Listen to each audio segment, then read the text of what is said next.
আসসালামু আলাইকুম। প্রিয় দর্শক, নিঃসন্দেহে খুবই গুরুত্বপূর্ণ সংবাদ যে বিষয়গুলো আপনাদের সামনে উপস্থাপন করতে যাচ্ছি। সেনা সদরের যে বৈঠকের দিকে 18 কোটি মানুষ তাকিয়েছিলেন, সরকারও নিঃসন্দেহে একটা উদ্বেগের মধ্যে ছিল যে এই বৈঠক থেকে কোনো বিশেষ কোনো সিদ্ধান্ত আসতে যাচ্ছে কিনা। ঠিক সেই ধরনের কিছু সিদ্ধান্ত সেনা সদরের বুধবারের বৈঠকে গ্রহণ করা হয়েছে। এবং এটুকু শুরুতে বলে রাখি যে এই সিদ্ধান্তগুলোর জন্যই মানুষ অপেক্ষা করছিল। আমরা যারা সাধারণ মানুষ নিঃসন্দেহে তাকিয়েছিলাম। সরকারের যে নানান ধরনের বিতর্কিত পদক্ষেপ, নির্বাচনকে কেন্দ্র করে, আইন শৃঙ্খলা পরিস্থিতিকে কেন্দ্র করে, রাজনীতিকে কেন্দ্র করে মানুষ অন্ধকারের মধ্যে রয়েছে, সেই বক্তব্যগুলোই উঠে এসেছে বুধবারে সেনা সদরের বৈঠকে। সেনা প্রধানের নেতৃত্বে ঊর্ধ্বতন সামরিক কর্মকর্তাদের সমন্বয়ে যে বৈঠকটি অনুষ্ঠিত হলো, তাতে সেনা প্রধান সহ আরো কোনো ঊর্ধ্বতন কর্মকর্তা তাদের বক্তব্যে বাংলাদেশের 18 কোটি মানুষের যে চাওয়া সেটির প্রতিফলন ঘটিয়েছেন। সেনাপ্রধান স্পষ্ট করে বলেছেন যে সিদ্ধান্তগুলো নেওয়া হয়েছে বা যে বক্তব্যগুলো এসেছে, আমি আপনাদের সামনে সেগুলো একে একে বলছি। আমি আমার বিশ্বস্ত সূত্রের মাধ্যমে যেগুলো জানতে পেরেছি এবং আনডাউটেডলি বলা যায় যে এগুলোই হয়েছে।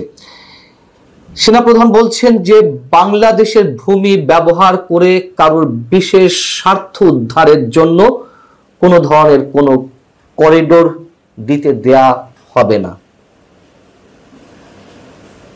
এই ধরনের কথা তিনি বলেছেন যে জাতিকে অন্ধকারে রেখে বা রাষ্ট্র পরিচালনায় যে অক্সিলিয়ারি ফোর্সগুলো রয়েছে, গুরুত্বপূর্ণ স্টেক হোল্ডার হিসেবে যারা রয়েছেন, রাষ্ট্রীয় বিভিন্ন সংস্থা বা সেনাবাহিনীর মতন যেই বাহিনীগুলো, তাদেরকে অন্ধকারে রেখে সরকার বিভিন্ন ধরনের সিদ্ধান্ত নিচ্ছে। সেনাপ্রধান যে কথাগুলো বলেছেন তার মধ্যে আরেকটি হচ্ছে, দেশের জন্য যে কোনো গুরুত্বপূর্ণ সিদ্ধান্ত নিতে হবে নির্বাচিত সরকারকে। কোনো অনির্বাচিত সরকার কোনো ধরনের গুরুত্বপূর্ণ সিদ্ধান্ত গ্রহণ করতে পারে না। এবং নির্বাচন বিষয় যেটি বলা হয়েছে, বরাবরই তিনি যেটি বলে আসছেন, সবসময় তিনি তার কথাতে অবিচল আছেন। তিনি বলেছেন যে অবশ্যই অবশ্যই 2025 ডিসেম্বরের মধ্যে নির্বাচন হতে হবে।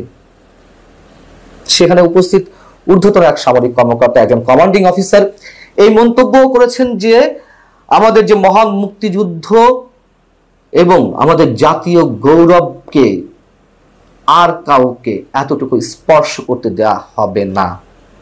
খুবই টাচি একটা বক্তব্য।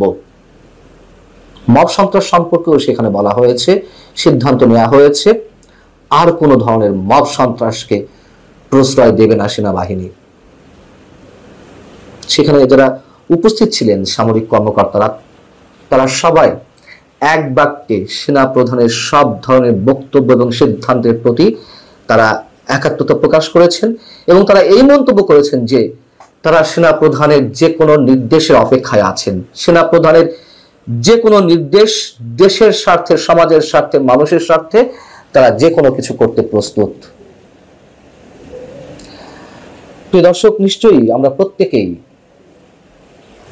সেনাবাহিনীর এই যে অবস্থান, সেই অবস্থানের জন্য অপেক্ষায় ছিলাম।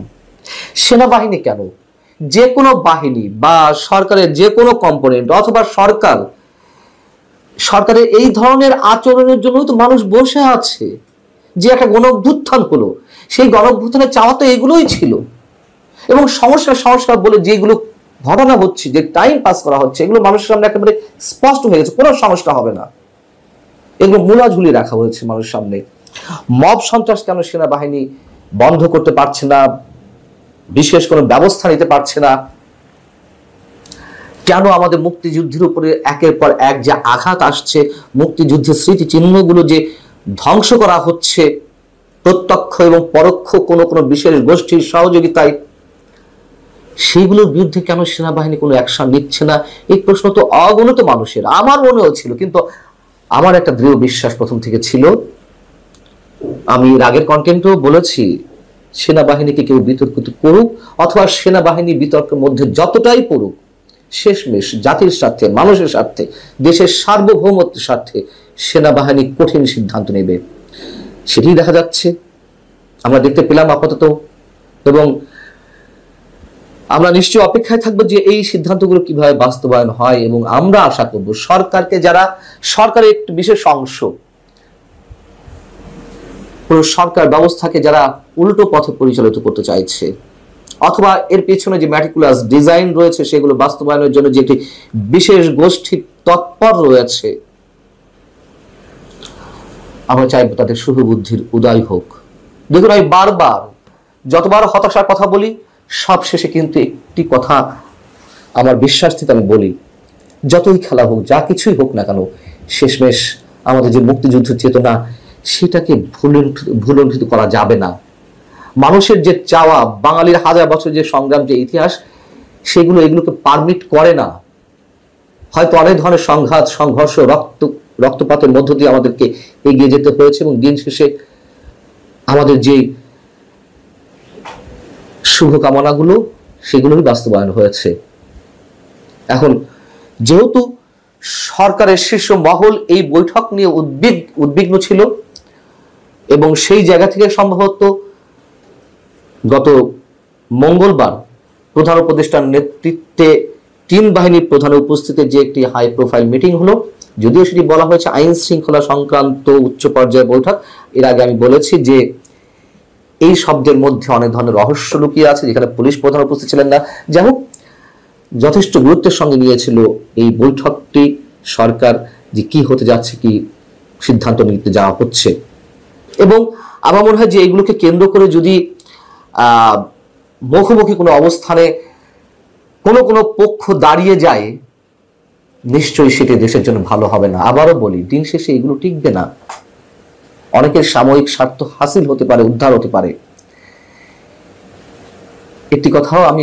আরেকটি কথাও সবসময় বলি যে এই দেশের মানুষের ভাগ্য নির্ধারণের ক্ষমতা এখনো মানুষের হাতে এসে পৌঁছায়নি। এখনো বিদেশি শক্তিগুলোর হাতে সেই ভাগ্য বন্দী হয়ে আছে। কিন্তু তারপরেও সত্য কথা, জনগণই শেষ কথা। এই জনগণকে কাজে লাগিয়েই বিদেশি শক্তিগুলো সবকিছু হাসিল করার চেষ্টা করে। জনগণ যদি আবার সত্যি সত্যি আত্মোপলব্ধির জায়গা থেকে ঘুরে দাঁড়ায়, কেউ কিছু করতে পারবে না। স্যালুট সেনা প্রধানকে, স্যালুট সেনাবাহিনীকে। দেশের যে কোনো দুর্যোগে যেভাবে মানুষের পাশে এসে দাঁড়ায়, তাতে অবশ্যই অভিবাদন জানাতে চাই আমরা তাদেরকে। আল্লাহ হাফিজ, ভালো থাকুন সবাই।